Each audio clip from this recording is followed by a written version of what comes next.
Welcome to the Daily Gospel of John. Glad you're watching. We're going to finish up John 11, looking at verse 53 through 57 today. So from that day on, they plotted to take his life. Therefore Jesus no longer moved about publicly among the Jews. Instead, he withdrew to a region near the desert, to a village called Ephraim, where he stayed with his disciples. When it was almost time for the Jewish Passover, many went up from the country to Jerusalem for their ceremonial cleansing before the Passover. They kept looking for Jesus, and as they stood in the temple area, they asked one another, "What do you think? Isn't he coming to the feast at all?" But the chief priests and Pharisees had given orders that if anyone found out where Jesus was, he should report it, so that they might arrest him. So, because Jesus had done this great miracle, and many in the crowds were becoming thoroughly convinced that he was Messiah, the religious leaders, the power brokers of the day, felt threatened. And because they felt threatened at the possibility of losing their position of influence, they decided they better kill this one Jesus, for the sake of the nation, of course, but really it had to do with them and their power.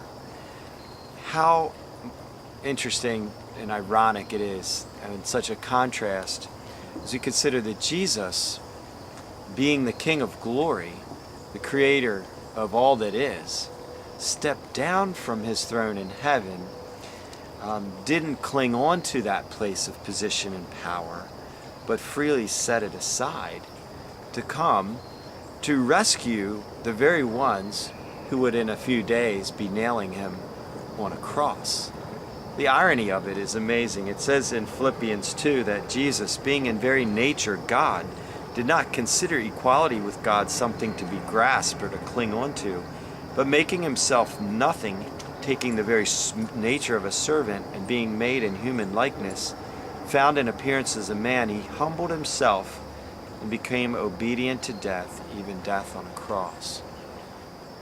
So, how different is the King of glory, that out of love for this lost and rebel, confused race, he steps down into the muck and mire to offer his life and blood as a sacrifice, as a transfusion for this sick and dying world. And here the earthly leaders, which so often is the case, are worried about themselves and seeing Jesus as a threat to their power structure and possibly stealing their power base.